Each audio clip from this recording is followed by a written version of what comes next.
Nih saudara, why Singapore love Israel? Ini bagus nih ya. When you think about Singapore's most important ally, you may be in a bit of a opinion dilemma. ya. News publications often point out to China or the United States or some of its neighboring countries in Southeast Asia. Yet for some reason, one of the most important friends to Singapore lies not within its regional reach or one of the superpowers, but rather one that is really far from the country, a country that you may have already guessed, Israel. Israel has surprisingly become an important ally to Singapore, and the reason for this doesn't even belong to monetary means such as trade or investment, but rather a connection that stems from national security. Yes, that is surprisingly the cause. There was once a time when Israel helped Singapore build out its armed forces. Negara Israel, Singapura saja nggak cari partner apa Cina atau Amerika. Partner keamanan nasionalnya adalah Israel, saudara. Karena dia dikelilingi sama Malaysia, sama India, sama Indonesia, sama Cina. Bisa sekonyong-konyong dia dihabisin ya negara kota ini kan. Makanya dia cari partnernya apa? Israel. Jadi kalau Indonesia perang sama Singapura, belum tentu Indonesia menang. Belum tentu. Ya. Pak, negara persemakmuran itu Pak, nggak bisa itu. Mau orang-orang strategi militer pinter pun di sini. Ya, dan pasti Inggris juga akan ikut-ikut. Iya. Pasti Inggris juga akan ikut-ikut. Australia Pak. Australia segala macam. Ya itu semua. Itu tuh celana dalam itu. Ngeri itu Singapura ya. Ya. Strategi Indonesia mau ngaco ancam, saya jujur aja. Kalau nggak kapal induknya udah sandar di lautan Hindia sama lautan di dua Samudra Pasifik dan Samudra Hindia, udah sandar kapalnya di situ. Apalagi sekarang Subic Filipina diaktifkan lagi. Iya, apalagi Subic Pak. Itu saya lihat gila senjata satu kapal itu turun semua. Tank, anti-missile, helikopter Apache, helikopter semua dikirim ke Subic. Gila, ada apa ini saya bilang? Saya nggak tahu nih ada urusan Cina sama Taiwan kali.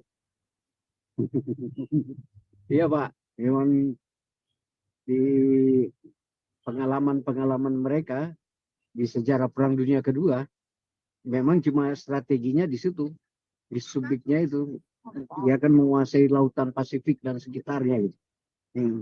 Dia dekat Jepang, dekat Taiwan, dekat Cina, semua dekat dari situ.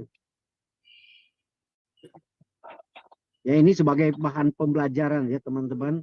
Waktu kerusuhan di Indonesia tahun berapa itu? Apa Anda percaya bahwa langsung ada kapal induk di Pulau Jawa itu? Cuma berapa detik itu waktu bikin kerusuhan. Tinggal dikomandokan sebenarnya Cina itu kalau mereka bantai masuklah si beberapa saya bilang tentara Cina ke Jakarta itu. Ini jangan heran lah. Oleh sebab itu orang-orang minoritas Indonesia janganlah khawatir. Anda udah dilindungi Australia di mana-mana aja gitu. Mereka akan ikut campur di dalam gitu. Ya, kalau terjadi persekusi kepada orang-orang minoritas atau terjadi kerusuhan besar-besaran di negara kita, udah langsung otomatis. Ya. Kan mereka ada babu runcing tadi. Gimana sih kamu?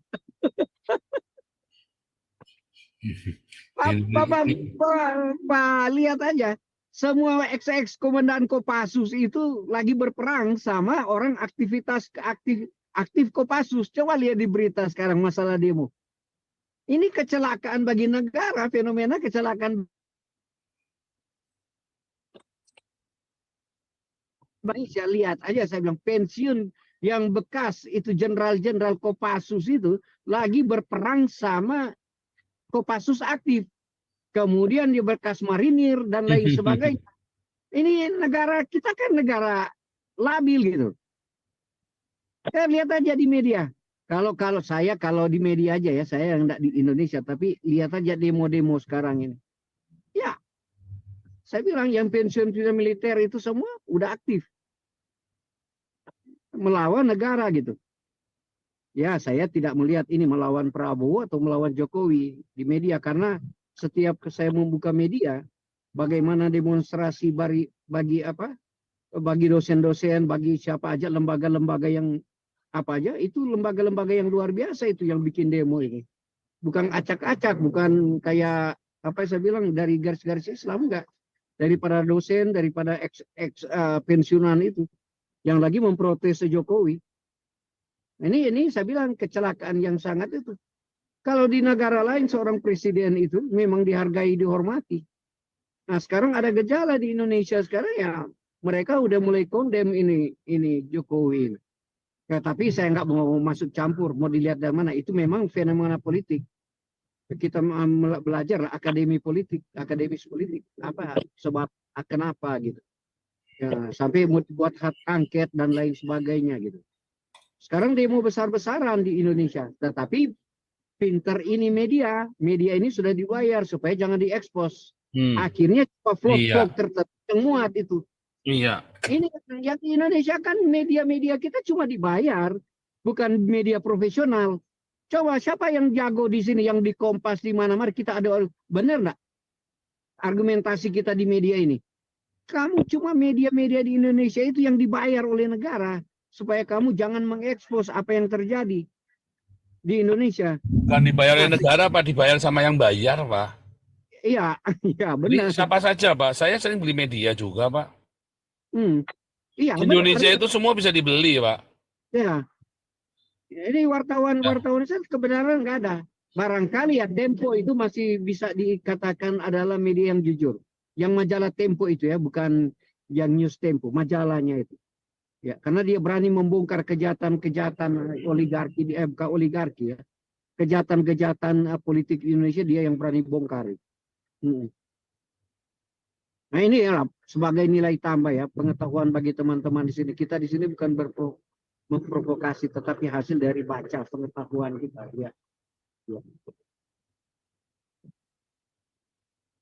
Itu reporternya MNC itu si Aiman kan ditangkap. Tapi udah balik Ya normal kan? dia, Pak. Udah bisa, Hah? udah aktif lagi dia. Nah, Oh ya katanya terdakwa Iya. kan? Terdakwa. Itu sampai siapa itu orang Surabaya itu ketua yang punya MMC itu ketua apa Hari penting ya Pak Hari. Aiman lolos kan? Iya, Ya, Pak substansinya Hari itu. cuma satu, Pak. Karena dia melawan polisi. Ya, polisi ikut serta ya, polisi yang jebak dia. Iya. Ya, itu aja, itu titiknya itu. Iya. Mau melebar kemana karena polisinya Pokoknya jangan lawan polisi. jangan lawan polisi Iya, lah. kalau polisi ditantang ya pokoknya dia nggak suka aja polisinya. Iya kan? Ya. Si Teddy ini banyak ngomong. Ini Pak Tobing langsung bangun nih. Panas nih. Mana Pak Tobing? Wah, ini pawangnya datang ini. Mampus Pak Teddy. Bangun dia. Mampus Pak Teddy ini, Pak Tobing datang. Suaranya si Teddy. Tapi sebentar ini sebelum masuk Pak Tobing ya, sebelum What's going on, Shababs? We're here about my favorite ornament in the whole city. I love Gaza. Obviously, if you've seen Gaza in the headlines, it's all about wars, a year-long massacre, and Bagus ya, first one saudara ya. obviously is the fish. Enjoy the magnificent landscape of Saudara ya. Gaza. Sebelum perang, And saudara ya. a law book when to come have some من وراء والله جيد جدا من أحرى وأروع you beautiful. It's not an olive tree. Beautiful ya, katanya ya. أيوة. As a group, if you money, money. المهم تكون عندك يعني lihat ya. lihat الأمور nih. ماشية كويس.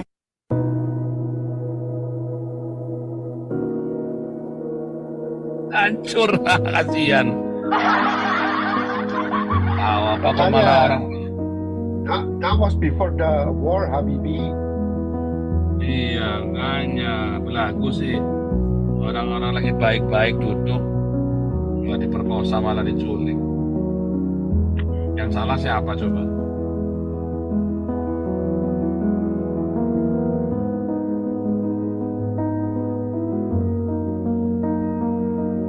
Yang salah apa saudara? Apakah Israel? Bukan, Hamasnya yang salah. Dia bikin Gaza jadi menderita. Habis saudara ya, rata tanah ya.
Netanyahu mengatakan Israel akan menyerang Rafah.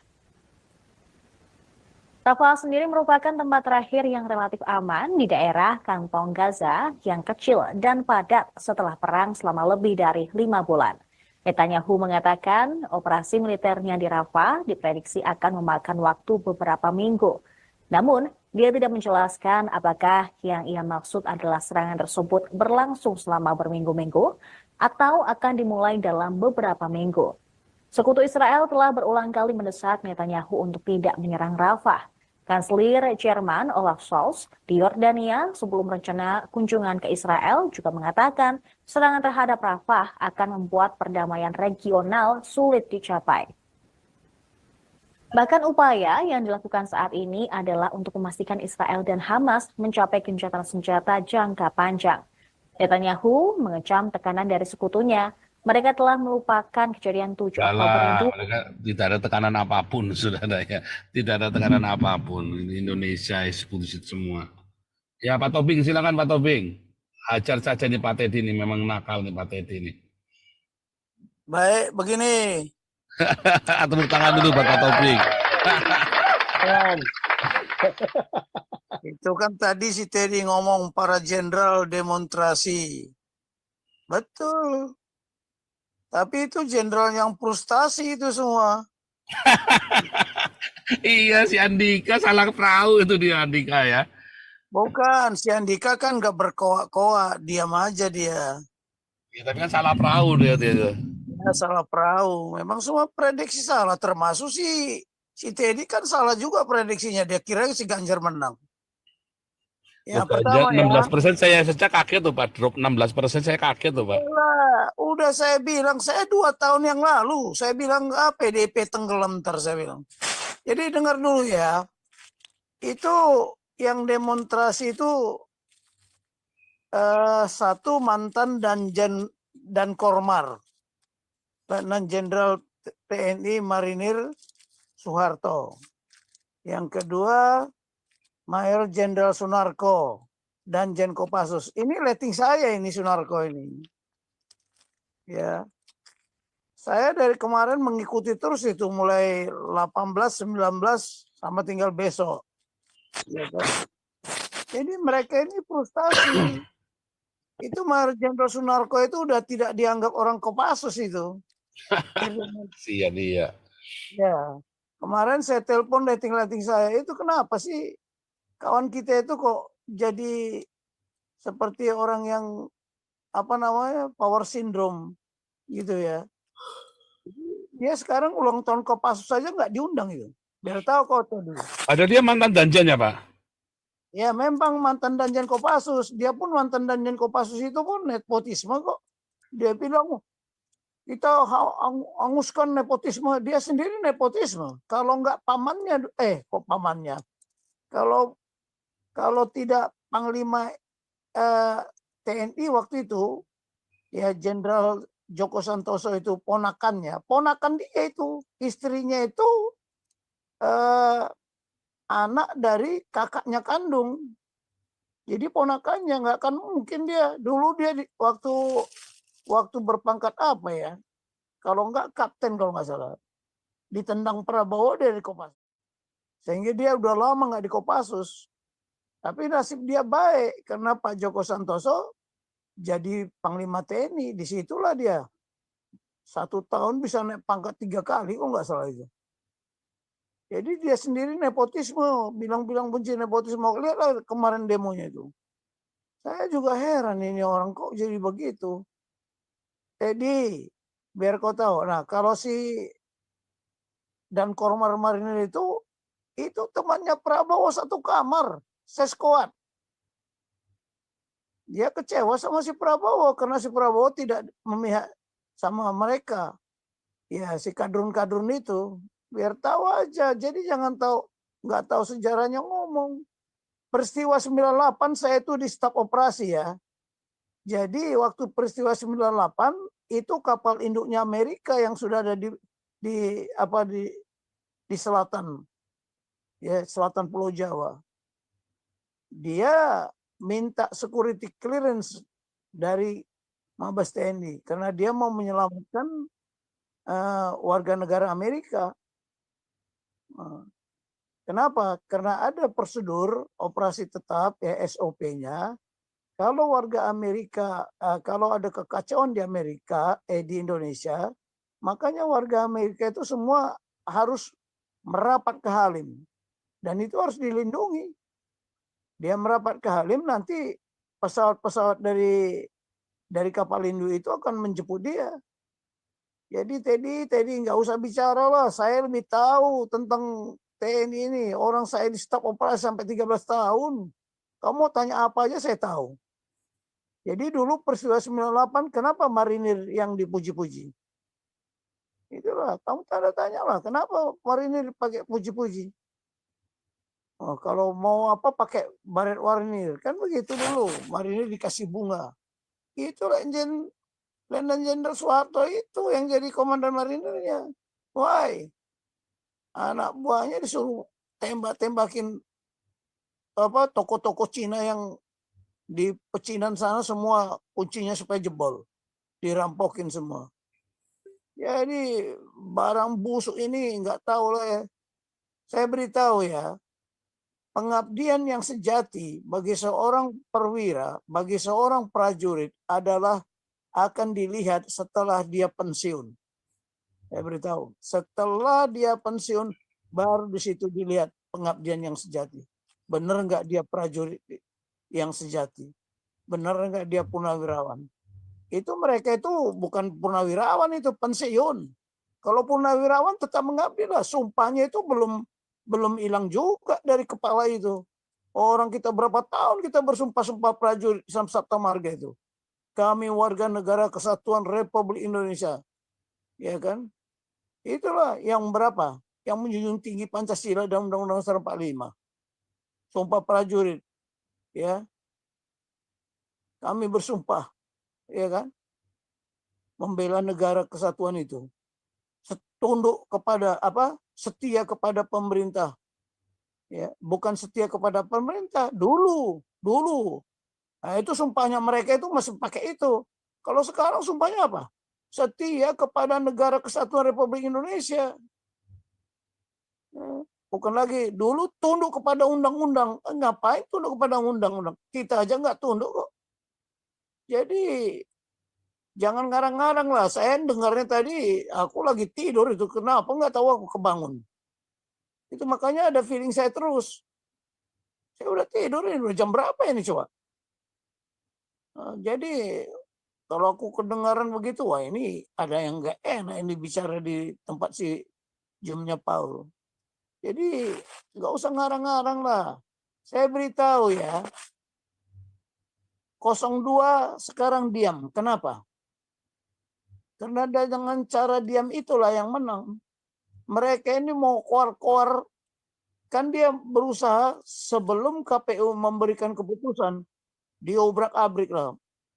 Mana peduli.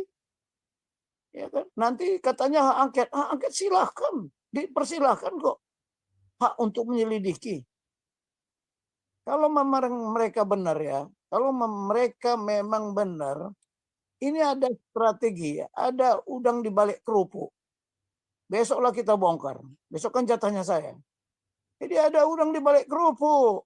Nggak tahu kalian, kalau saya sudah menganalisa semua itu.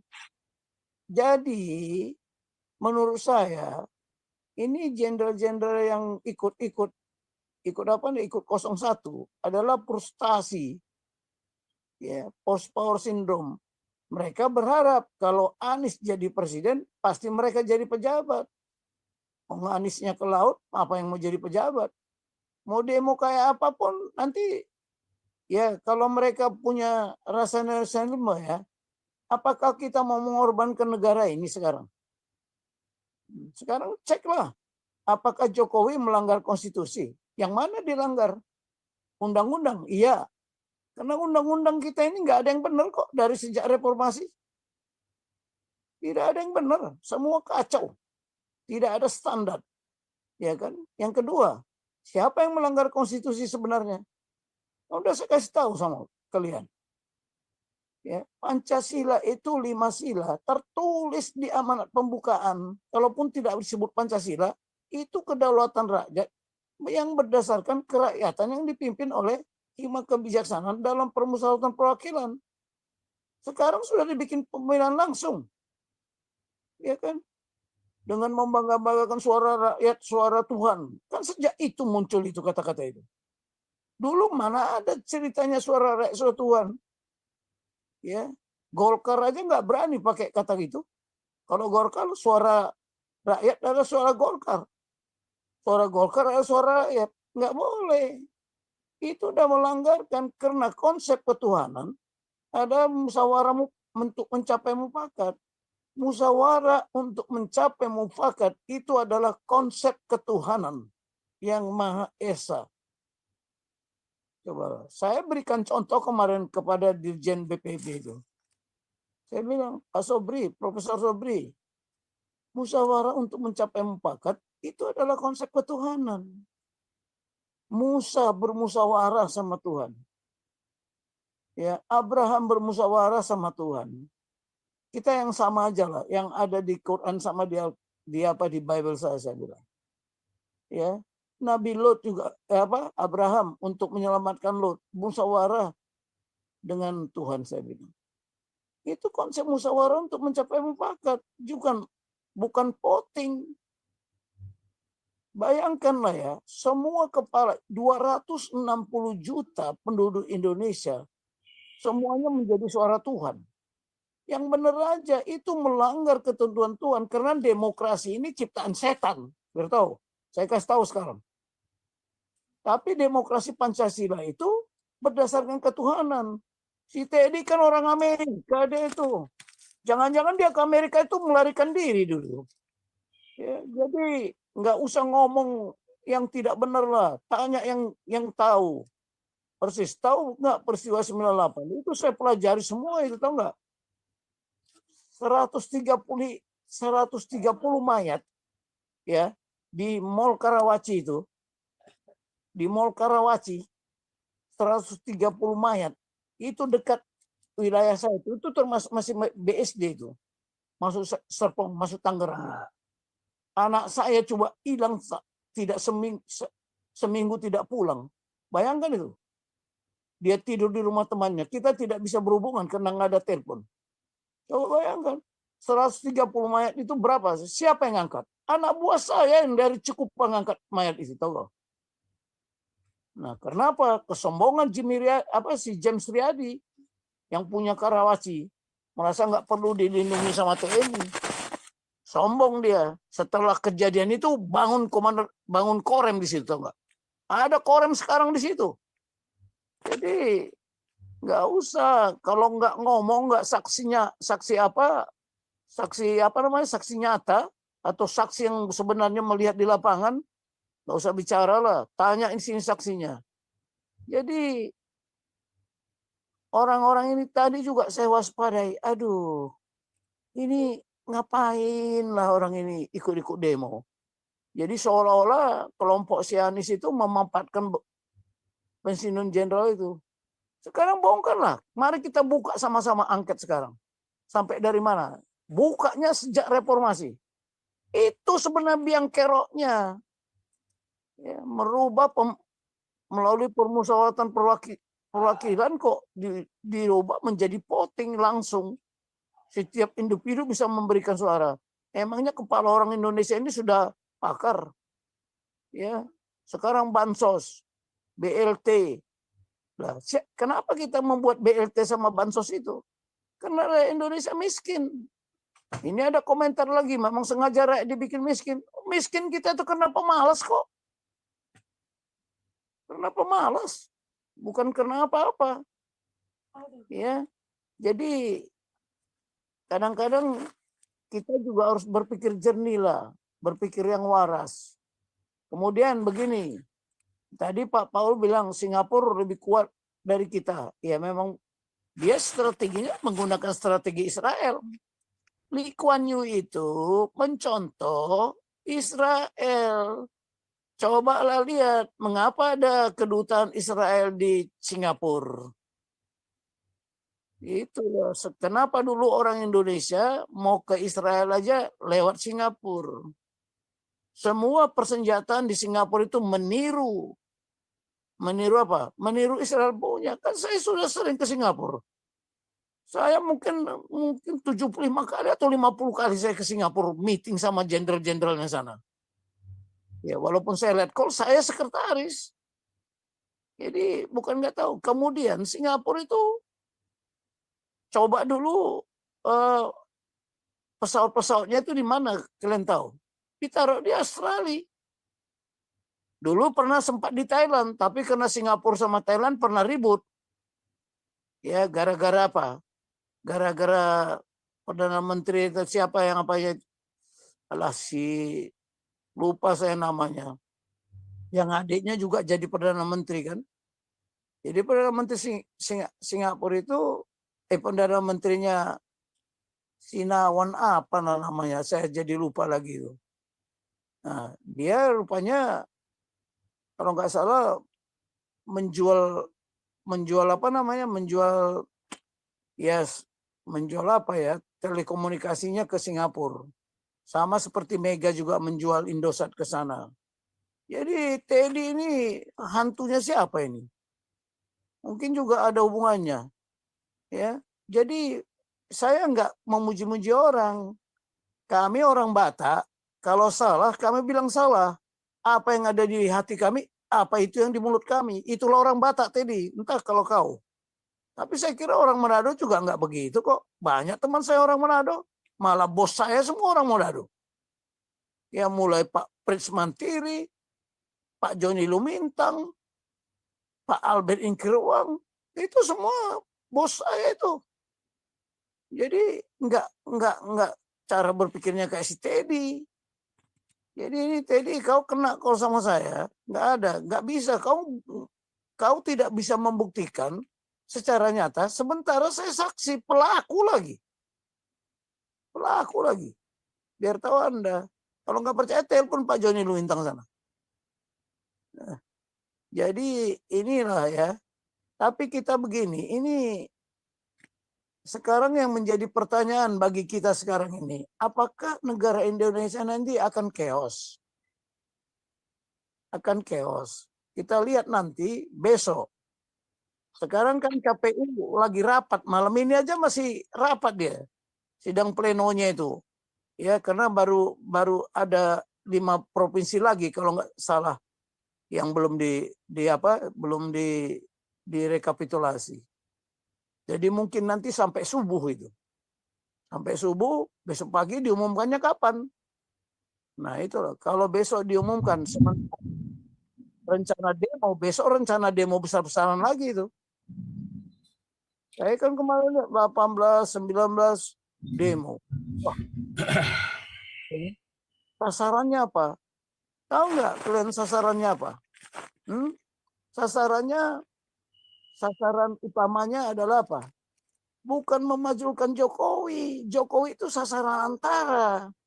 Sasaran utamanya adalah bagaimana menjadikan Ma'ruf jadi presiden. Betul. Ya, antaranya majulkan siapa? Majulkan Jokowi. Gagalkan Prabowo. Itu cara berpikir strategi. Itu sasaran. Ya. Kemudian cara yang tempuh apa? Ya itulah demo. Nuntut hak angket, nuntut pemilu ulang, segala macam lah dibikin namanya. Pemilu curang, ya Gibran anak haram, haramnya konstitusi. Masa konstitusi punya anak haram? Yang benar aja. Kemudian Gibran anak Soalnya presiden. konstitusinya poligami sih, Pak. Ya, emangnya presiden punya anak? Aduh, kacau Indonesia ini ya, terminologinya aneh-aneh aja. Presiden beranak. Ya. Bidannya siapa? Ya, itulah bidannya siapa? Ya Jokowi itu anaknya Jokowi, bukan anak presiden. Kena jabatannya presiden. Orang sebentar lagi Jokowi juga nggak presiden kok. Sekarang salahnya apa sih Gibran ditunjuk jadi calon wakil presiden? Nggak ada. Loh, kalau biarpun saya sudah berusia 70 tahun, biarlah anak muda, yang tua-tua ini udahlah minggir. Kita siapkan anak muda ini. Kenapa? Kita persiapkanlah. Ya, saya kalau masih kuat saya bikin nanti buku pademikum, artinya buku pegangan. Kalau dia jadi wakil presiden, ini pegang. Tapi saya taunya mengatur tentara. Bagaimana Anda mengatur pertahanan? Saya tahu semuanya. Bayangkan, ya, kalau Anda mengatur ekonomi, ya aku nggak mampu kalau di situ. Tapi kalau yang namanya berbau pertahanan keamanan, saya lah tugasnya. Kenapa? Itu yang paling penting. Karena melindungi segenap bangsa Indonesia itu ditaruh tugas pertama, bukan memajukan kesejahteraan.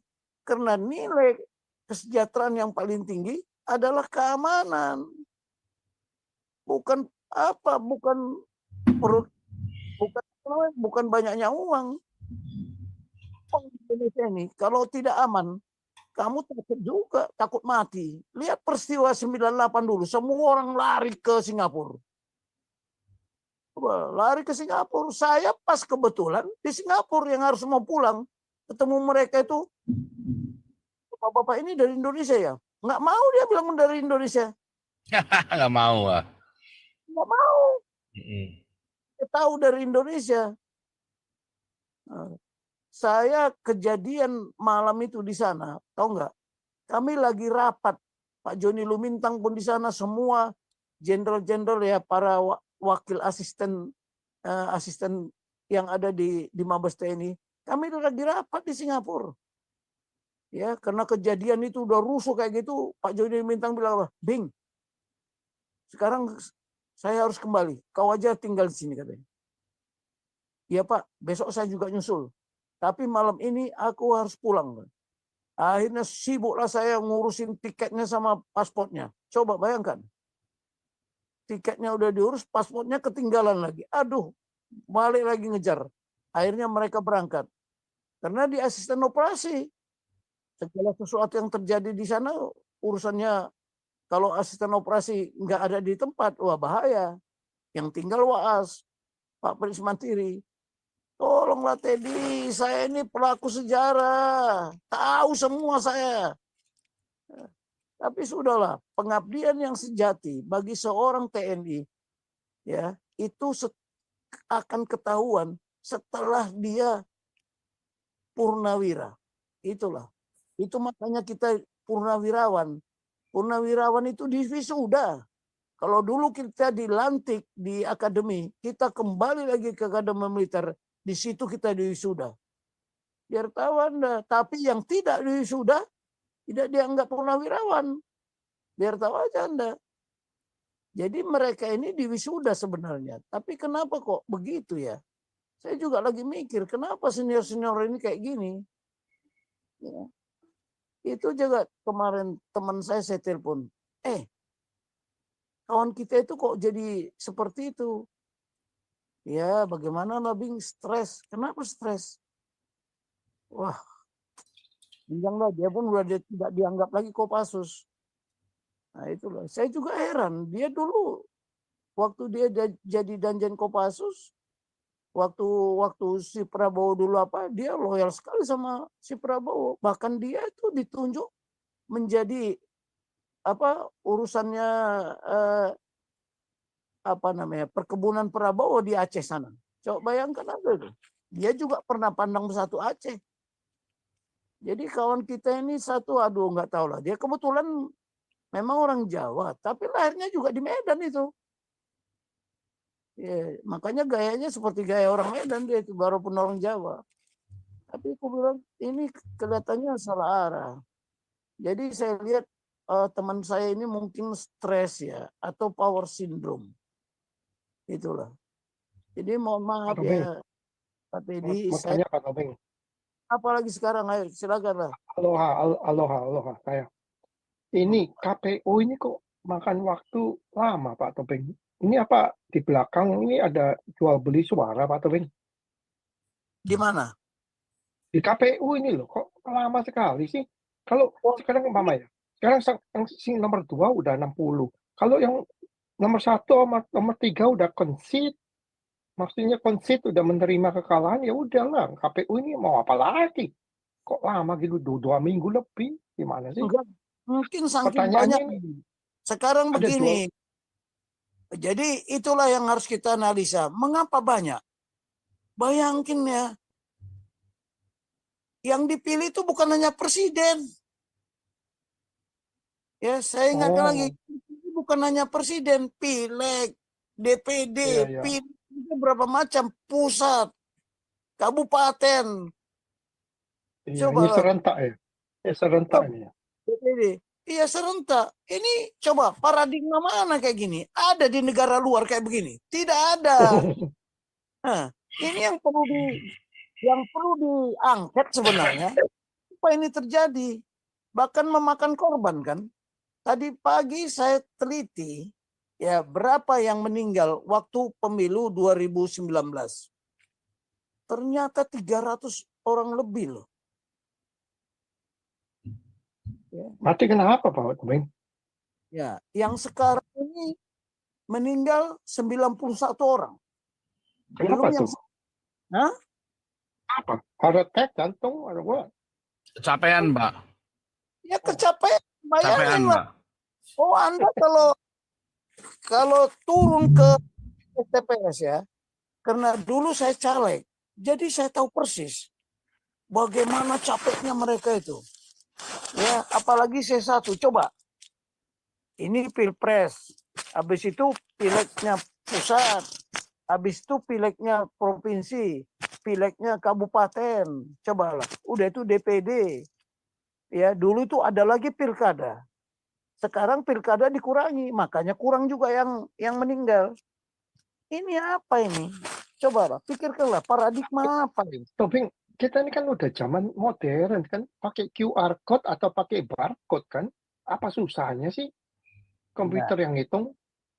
Kalau saya bilang kemarin, ya pemilu itu bukan hanya apa katanya istilahnya luber ya, langsung rahasia, Langsung umum, bebas rahasia. bebas rahasia. Kalau saya tidak begitu harusnya terbuka. Coba, kenapa? Pilih terbuka. Nanti Langsung di aja. ini tuh Pak, kalau terbuka, open begitu, intimidasi Pak orang yang nggak milih. Ya, tidak apa-apa, lebih bagus kayak begitu. Karena kalau caranya begitu ya begitu. Atau kalau ke depan ya pakai jempol kita ini. Kalau nggak pakai begitu nggak bisa lah pilkada ini. Korban lagi. Apa ini pemilu ini? Korban lagi. Cobalah, korban kan. Saya kan pandangan saya kan dilihat dari IT perspektif. Ini kan udah ada QR code, udah barcode yang isi kan, tinggal di scan, pakai mesin semua kan, dalam satu malam aja udah tahu, ya kan Iya. hasilnya. Ini kan Kalau di Amerika gimana Pak? Pemilu gitu sampai korbannya banyak begitu nggak Pak? enggak lah. Coba. Ngapain korban? Kenapa Pak? Kenapa Pak? Sekarang kita milih, dimasukin di box, udah gitu di end of the day kan banyak itu witnessnya ya, banyak apa saksi, dibuka boxnya, dilempetin, ditumpukin, dimasukin ke mesin, langsung baca, plak plak plak plak plak plak plak, plak. Keluar ini PDI berapa pemilihnya, PKS berapa pemilihnya, Golkar berapa, udah tahu semua malam itu.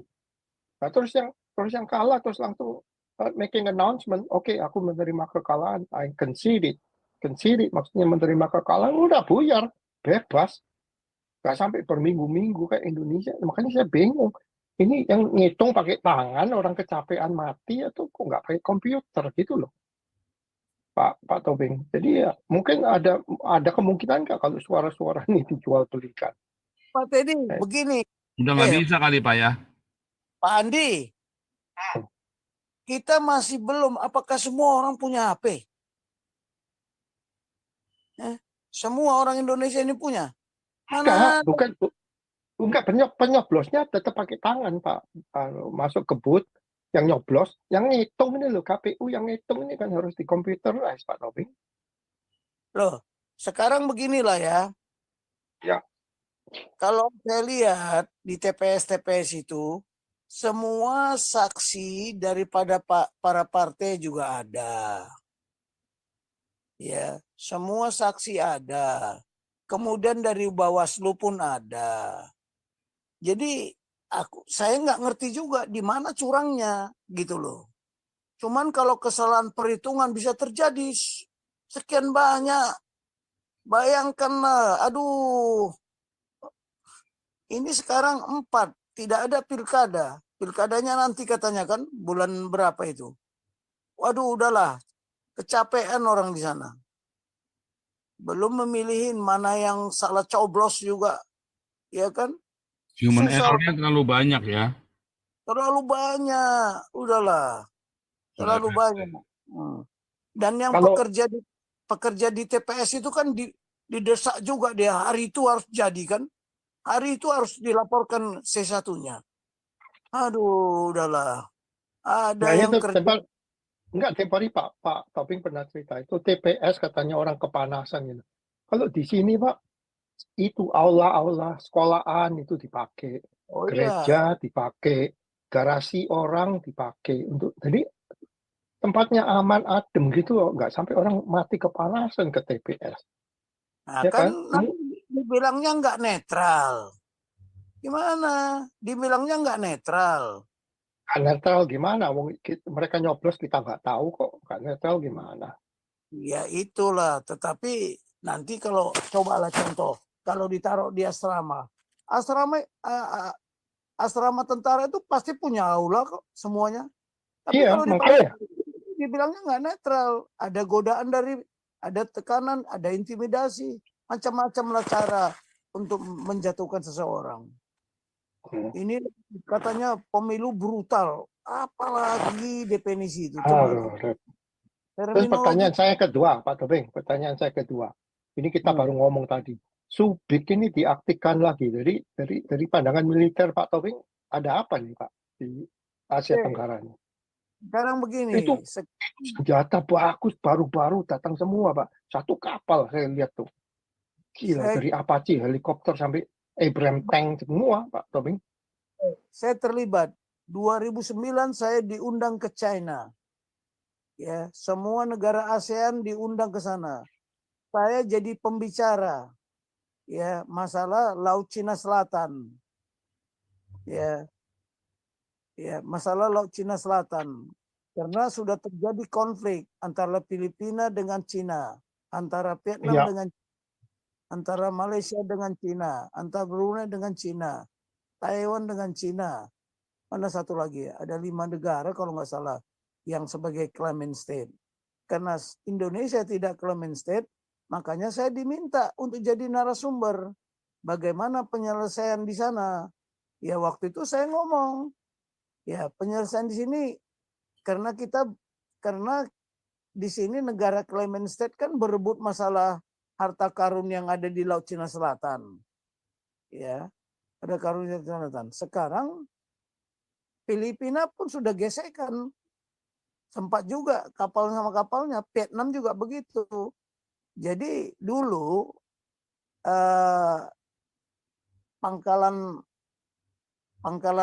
armada Pasifik ya yang di Subic itu ya sama Clark itu dulu izinnya sudah habis. Nah, sekarang dipasang lagi di sana karena ada dominasi antara Cina dengan Amerika ini. Jadi Amerika ya ini teori Sun Tzu ya. Siapa yang berada di garis depan, dia yang akan memenangkan pertempuran. Sementara Cina, pulau-pulau karang yang ada di apa itu sudah dijadikan pangkalan, sudah dibangun yang bagus, bahkan semua peluru kendalinya pun sudah ada di sana. Jadi takutan lah kalau nanti Asia ini bergejolak, ya berarti negara ekstra kawasan seperti Jepang, seperti Amerika, seperti India, ya negara-negara ekstra kawasan artinya tidak di regional itu yang bawah Laut Cina Selatan itu merupakan jalur untuk lewat di situ gitu loh. Itu memang sudah pasang ancang-ancang lah. Jadi itu sebabnya Jadi Pak Teddy, karena ada konflik di Laut Cina Selatan, Rusia pun sebentar lagi merapat, bukan enggak. Ya, Misalnya kan bukan. Subic itu kan gara-gara si Duterte itu ditutup. Makanya sekarang kena si Bongbong dibuka lagi. Iyalah, itu kan si Bom-Bom ini kan anaknya si Marcos, anak Betul. Presiden Marcos. Dia melihat lagi sejarahnya dulu supaya ada perbandingan kekuatan. Kalau Filipina saja nggak kuat. Nah, Lah kok si Duterte berani tempo hari nutup Subic? nah itu kan bukan hanya Subic saja kan, Subic sama Clark, dua kalau nggak salah. Clark juga, ya Clark kan Air Force. Ya itulah. Saya mengikuti itu, saya terlibat langsung. Jadi kelihatannya ini ada sesuatu nih Pak Robin. Lagi digodok. Ya sekarang di mana-mana sudah. Makanya nanti kawasan regional ini, ASEAN itu sudah sepakat. Ya dulu itu saya juga terlibat di ASEAN, bukan enggak. Ya organisasi yang saya pimpin dulu di sini nih NADI, ya Network ASEAN Defense Institution. Jadi NADI ini yang mengkaji ya masalah-masalah yang ada di ASEAN, baru diserahkan ke Sekjen ASEAN. Ketika Indonesia mau rapat, bahan yang dari NADI ini yang dibawa. Jadi waktu itu ya kebetulan ya kita membawa semua rombongan itu ke sana, diundang sama Cina, bagaimana security cooperation di ASEAN gitu loh. Cina maunya membawa orang ASEAN ini, bahwa dia bikin dengan pendekatan strategi brotherhood, karena kita sama bangsa Asia, bahwa kita saudara. Maunya kita memihak dia, jangan kita memihak Amerika atau memihak Rusia. Tapi saya pada saat pembicaraan di sana saya bilang begini, it is impossible, saya bilang, karena masing-masing negara ASEAN ini sudah punya sejarah yang lama dengan Amerika. Itu persoalannya di sana, saya sampaikan. Kemudian bagaimana masalah harta karun yang di mana yang ada di Laut Cina Selatan. Sebaiknya janganlah kita bertengkar. Disitulah saya keluarkan, kalau kita ingin damai, sepakatlah kita damai, komitlah terhadap perdamaian.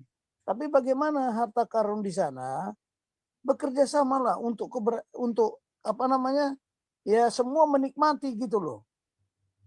Nah, Cina nggak mau. Kalau dengan ASEAN, dia maunya bilateral.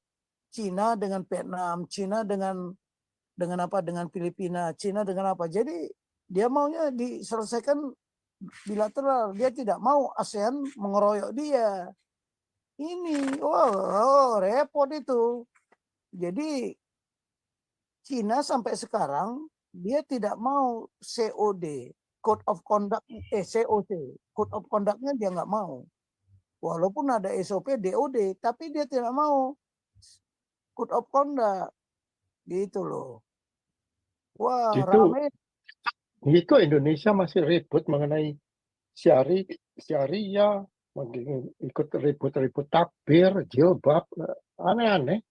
Padahal di negara sekitar udah mulai siap-siap ya Pak Tobing. Gimana nih Indonesia ini?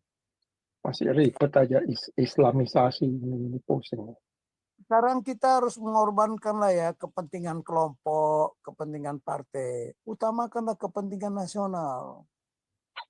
Ya, saya kan udah, kalau analisa saya, seperti apa nanti tahun 2024 ini, sepanjang tahun 2024, kalau begini terus kita hancur. Habis. Ya, besok diputuskan tanggal 20 besok, ya, dinyatakanlah Prabowo menang sama Gibran. Apa kalau kelompok 01 sama kelompok 03 masih rela terhadap keputusan itu? tentu. Apakah? Nanti kita analisa. Bisa iya, bisa tidak. Kalau semua demo ini terus berjilid-jilid, ya, sampai nanti pelantikan presiden, kita mau jadi apa? Bahkan ada komentar, itu tadi pagi saya dengar itu ya, Letnan Jenderal Suprapto yang kemarin kalau nggak salah. Dia, Soeharto itu ya, dia ngomong, waduh, selama saya jadi TNI, dia bilang begitu. Kemudian dia bilang kita malu terhadap bangsa-bangsa lain. Masalah pemilu di Indonesia ini. Yang bikin malu siapa? Kita sendiri kok. Musuh kita adalah, kan sudah saya sampaikan, ancaman yang paling berbahaya bagi bangsa ini apa? Bangsa ini mengabaikan, menantang Pancasila yang sudah disepakati menjadi ideologi bangsa kita, ya, ideologi bangsa. Tapi si Rocky Gerung bukan ideologi negara, ideologi bangsa, ideologi founding fathers kita, ya. Kalau dibilang ideologi negara juga masih boleh kok. Kenapa enggak? Karena negara ada rakyat, ada pemerintahan, ya, ada pemerintahan yang berdaulat, ada wilayah, boleh. Kenapa enggak boleh? Katanya jago filosofi, dia enggak tahu definisi negara itu apa, gitu loh. Tapi itulah kita mengabaikan sekarang lah ya. Kalau kita bicara Bible sekarang, ya. Kenapa kita disebut orang yang berdosa? Karena kita mengabaikan apa perintah Tuhan kan? Padahal perintah Tuhan itu menyelamatkan kita. Itu aja loh logikanya. Saya selalu membawa logika saya. Logika berdialog sama profesor itu yang katanya ahli Pancasila. Ya saya ngomong berdasarkan itu kok. Ide itu dari mana? Kita belajar ide itu dari mana dulu? Ide itu dari pemikiran. Ide ada di pikiran kita. Karena manusia berpikir, makanya ada ide. Ya, saya ambil apa? Analognya. Ya, Tuhan. Mari kita ciptakan. Itu kan idenya dia di kepalanya. Dikeluarkan melalui mulut. Ya, dikeluarkan melalui firman-Nya, melalui kata. Tapi diwujudkan, dilogoskan, dinyatakan gitu loh. Itulah nama, maka muncul ideologi. Itu asal-muasalnya. Jadi ketika saya bicara kemarin 4 jam sama anak muda, sama ada profesor di situ, ya itulah yang saya sampaikan. Mau terima tidak terima urusan mereka. Tapi sepengetahuan saya itu. Ya. Sekarang Rocky Gerung itu nggak tahu. Filosofi itu bersumber dari mana? Ya dari ide. Ya. Semua filosofi bersumber daripada ide. Ideologi itu sumber semua filosofi. Semua ilmu ya lahirnya dari filosofi. Jadi mesti pahamlah kita. Udahlah, yang menciptakan demokrasi itu adalah mereka yang beraliran ateis. Tapi dia meniru. Karena dia meniru apa yang ada di gereja kan. Lihatlah Yunani dulu. Aduh, bukankah itu negara yang banyak dewa-dewa? Ya udahlah. Kalau Pancasila Pak Tobing. Kemudian begini. Demokrasi kita jangan diatur luar lah. Kalau kita bilangnya negara hebat, negara berdaulat, kita negara besar. Wah, sama demokrasi dari luar. Demokrasi berdasarkan budaya kita. Nah, inilah yang bisa saya komentari, Pak Andi. Tapi Pak Tobing, Pak Tobing, kalau umpamanya Indonesia bubar juga nggak ada jeleknya, Pak Tobing. Ya kan kita lihat negara Yugoslavia, Herzegovina, mereka bubar, akhirnya negaranya tenang-tenang aja. Soviet Union juga tempo hari bubar, jadi negara kecil-kecil ya nggak ada jeleknya. Jadi biarpun Indonesia bubar yang nggak ada jeleknya lah. Tapi Ya kan? ini kita belum siap. Sekarang kalau bubar belum siap. Nanti yang berbahaya begini. Kalau bubar ya, ini analisa saya. Kalau bubar, negara ini umpamanya Batak, Manado, ya Ambon, ya belum siap. Bukannya malah siap, kalau Ambon segala mereka punya kekayaan laut, orang Batak segala Iya. macam sanggup. Yang nggak siap Sekarang malah contoh. Pulau Jawa kali Pak Tobing. Nggak, contoh Bukan. soal Bali. Bali siap Bukan atau itu. income. Bukan Kalau itu. Jawa, Nah, sekarang dari saya sini. tanya dulu. Keuangannya pasti belum siap. Militernya juga belum siap. Kemudian nanti di dalam kerajaan-kerajaan kecil pasti berebutan. Pasti merebut kekuasaan. Bisa membangkitkan raja-raja yang raja-raja yang masih ada. Sultan-sultan raja-raja itu masih ada loh. Masih Masih eksis. ada. Ya masih ada jadi kepala sukunya kan sekarang kan. Iya. Iya, dia tidak Malah bagus berdaulat. dong Pak. Kalau itu Bagi- membangkitkan raja-raja lama malah bagus loh Pak. Malah kita jadi Iya. muncul budaya kita yang asli, yang sejati, budaya Nusantara malah keluar. Kalau yang tadi masalah militer memang itu jadi masalah memang. Apabila mungkin satu-satunya ketidaksiapan daerah adalah militer. Ya sama polisi kali ya. Kalau bubar itu militer sama polisi bagaimana. Tapi kalau masalah malah ekonomi segala macam saya kira mereka nggak butuh uang Pak. Mereka punya sumber daya. Mereka bisa kali Pak. Ya kalau Justru yang- Jawa chaos Pak. Justru yang mati Jawa. Sekarang begini, Anda sudah pasti yakin. Sekarang katakanlah di daerah Batak, Anda yakin mereka nggak saling berebutan? Oh berebut Pak, tetapi kan itu urusan belakang Pak.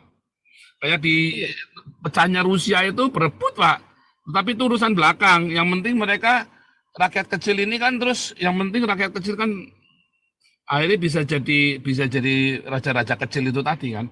Rakyat kecil pun bisa makan. Kalau sekarang ini kan nggak bisa Pak dieksploitasi sama Jakarta Pak. Gini loh Pak Tobing. Tolong Gini loh, kalian Pak lihat Tobing. dulu. Rusia itu Kan- dulu kan sudah federasi dia. Oh ya betul. Memang kalau Nah, Rusia kondisinya sudah. Tapi kan Indonesia juga sebetulnya sekarang sudah mirip federasi dengan otonomi daerah ini Pak Tobing. Kecuali masalah militer dan polisi ya, memang itu memang pertanyaan besar nanti masalah keamanan ya. Tetapi kalau Saya nggak yakin. Jadi begini, ada pendapat ya, besok mungkin saya bukalah YouTube-nya. ya boleh. Jadi Nanti kalau mau buka YouTube kasih saya aja linknya, saya yang bukain Pak Tobing. Tapi kalau mau buka YouTube linknya kasih ke saya yang ngurus Pak Tobing, yang ngurusin ininya YouTube-nya supaya jangan keblokir. Kasih ke saya dulu linknya. Itu gini loh Pak Tobing, kita semua naik kapal, kapalnya pecah. Ya mau nggak mau kita harus berenang. Harus berenang. Pasti ada korban Pak Makan Tobing. Pasti ada korban. Nggak mungkin nggak ada korban. Pasti ada rakyat yang tergilas. Tapi kalau sekarang sama saja, sekarang pun ini tambah ruwet ini ya tambah ruwet nih demonya nih. Malam ini ya, barusan 1 jam yang lalu nih ya. Tambah edan. Bangsat ini ya, gila ya. Memang mau bikin ruwet ini ya. Ini kan grupnya si Ganjar ini kan, Anies. Grupnya topi putih Pak. Putih semua. Bukan, karena gila ya. Ini kan tujuannya ceritanya mau sok-sokan menguasai gedung DPR ini kan.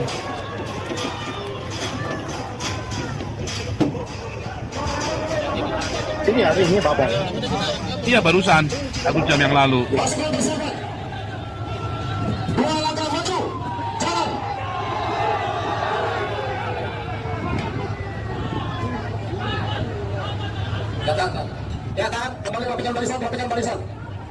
Ini kan di gedung DPR ini kan.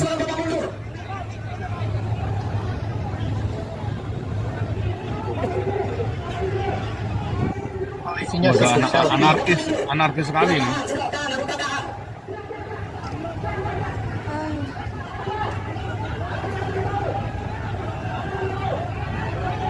polisinya ribut selfie Bapak. Iya. Lempar-lempar batu apa gila ini.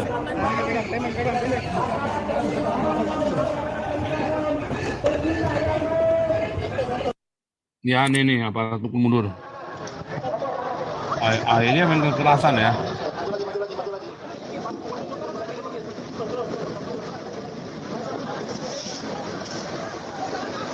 Masa gak ada strategi ya? Ya, untuk yang di JPO silakan Pak. Bapak Ibu yang masih di atas jembatan penyeberangan silakan untuk turun Pak. Aksi massa di depan oleh kepolisian. Untuk Belum dihitung suaranya. Titulasi di dengan anggap menutupi. Komisi Pemilihan Lalu memang dari target dilakukan oleh KPUD Jelang penetapan hasil pemilu ya, gila. Kapan penetapannya besok ya? Memang puluhan petugas kebersihan pun juga saat ini tengah Besok ya, penetapannya besok ya.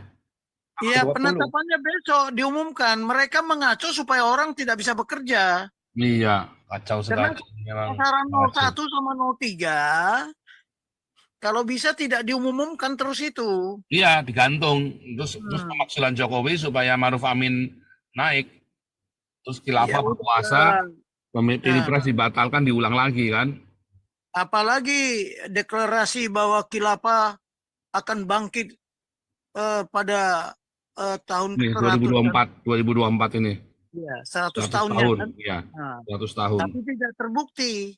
Dia juga bilang kan Israel akan rata katanya, tetapi yang rata gajah.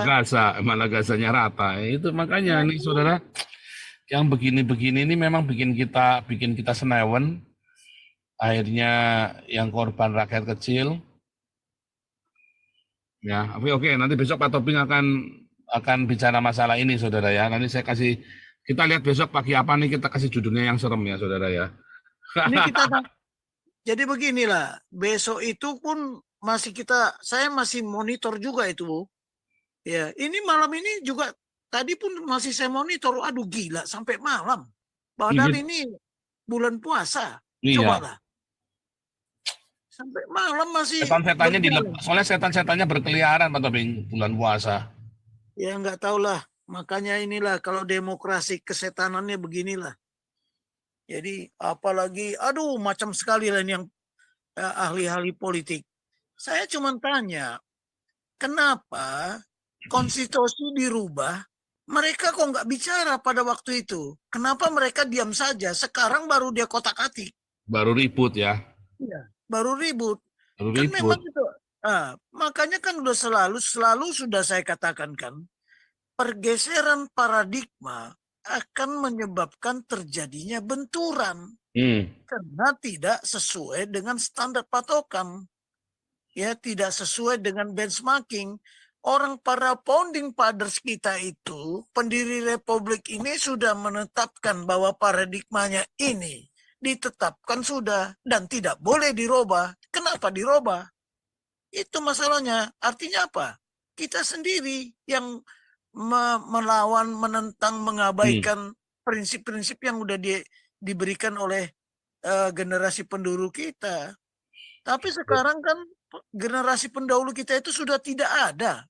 Apakah masih ada yang hidup? Tidak ada lagi. Nah, tetapi kan warisannya itu ada. Ya konstitusi itu.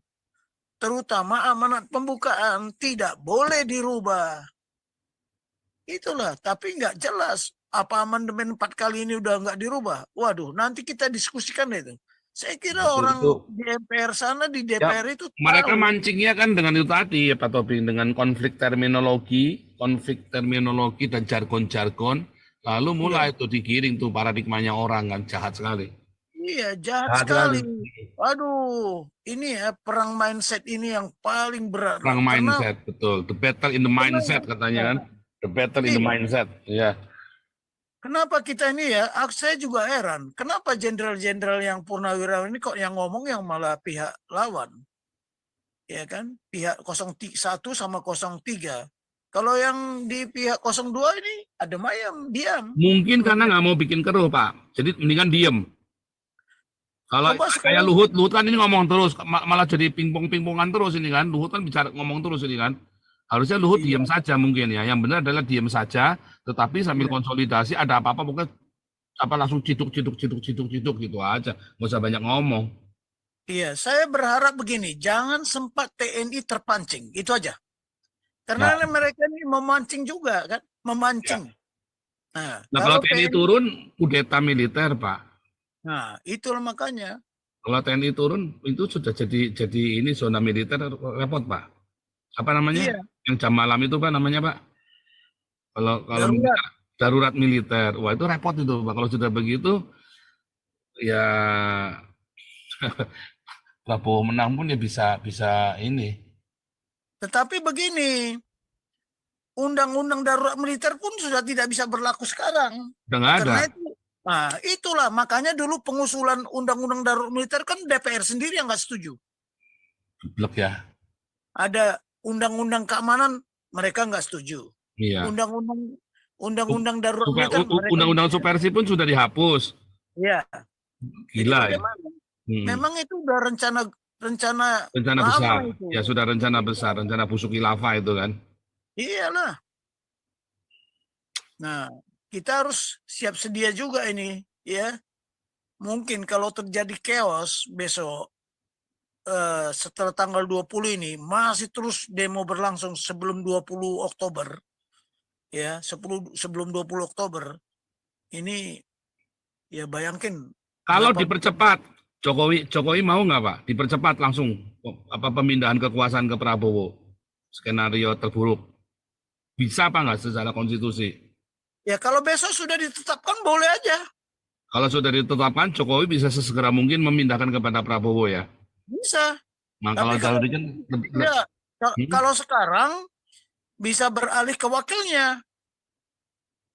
Dan itulah sasaran utama yang ingin dicapai mereka. Ya.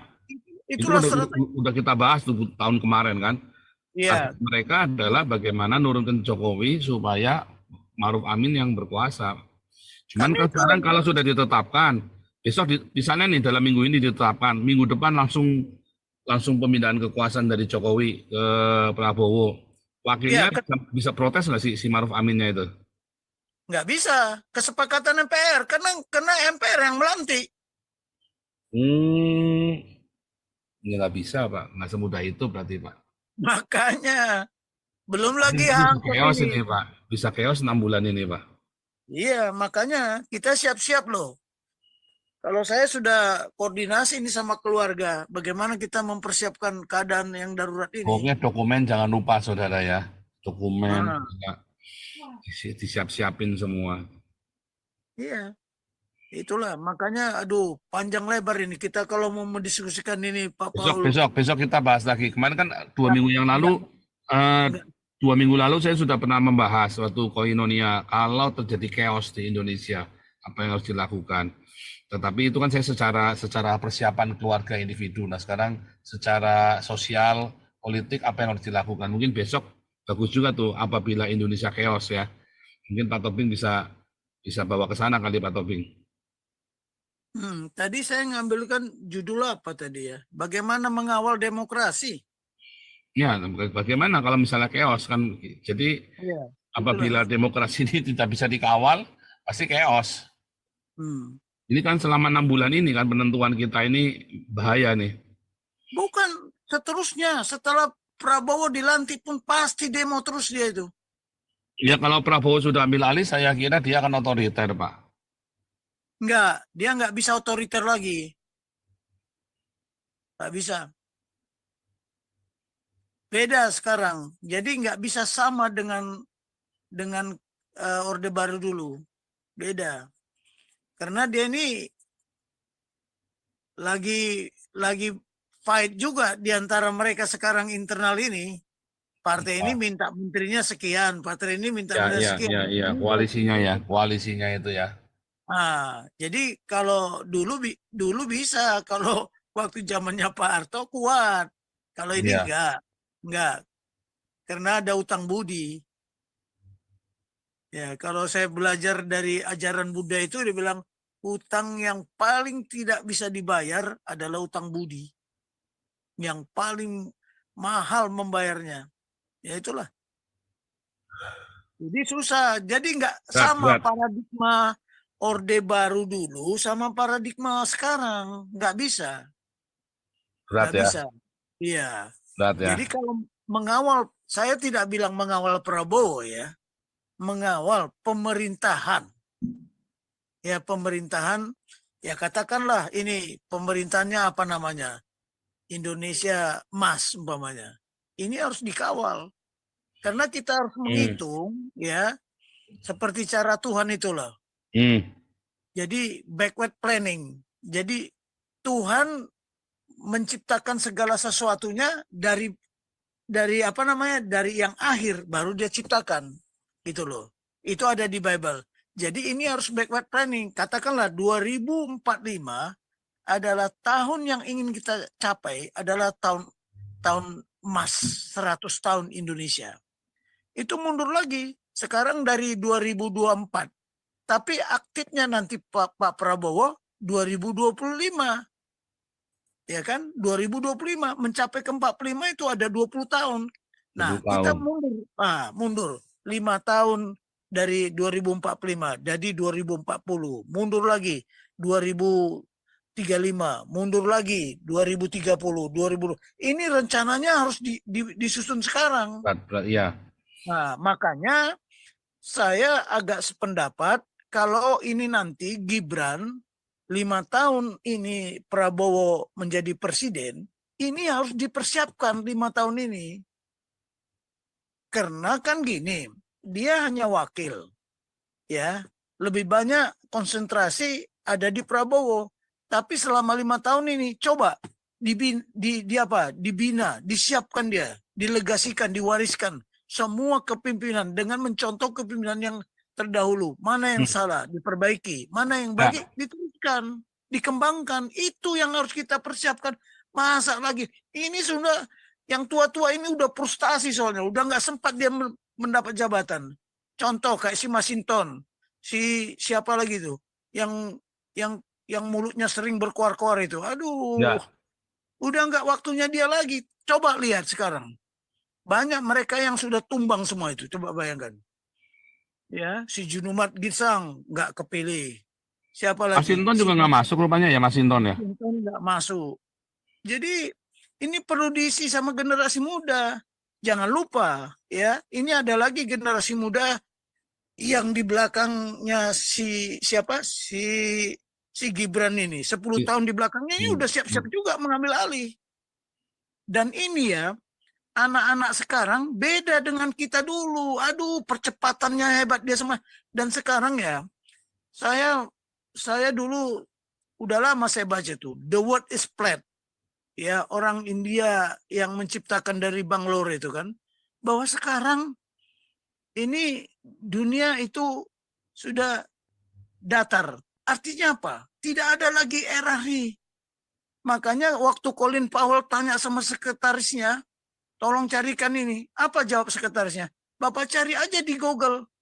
Nah, jadi tidak ada lagi hierarki. Jadi contoh, kalau dulu saya Danton ya, ilmu komandan kompi nggak diajarkan ke saya.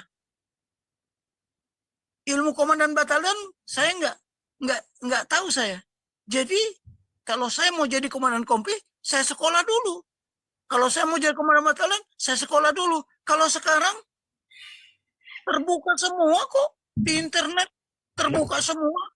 Jadi ilmu pengetahuan itu tidak seperti ilmu silat. Ya kalau guru dia turunkan 5, muridnya tidak diturunkan semua. Kalau sekarang tidak, murid bisa melebihi gurunya. Iya. Ini udah berubah. Jadi jangan disangka anak muda itu lebih bodoh. Enggak, saya mengalami di rumah ini. Ya, saya dikoreksi sama anak, bahasa Inggris papa itu jelek pronunciation-nya katanya. Wah, gawat saya bilang. Besok anak saya yang paling kecil ini saya suruh bahasa Inggris. Kalau mau dia biar kalian dengar. Cobalah. Saya bingung siapa yang ngajarin anak ini. Cobalah. Nah, ini sekarang udah berbeda. Zamannya zaman sekarang berbeda.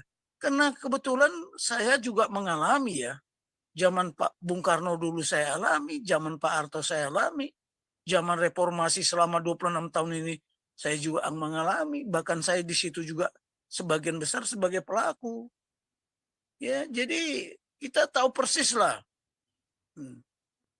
Bayangkan sekarang ya, saya mengamati ya, Amerika sudah memasang pangkalannya di Guam.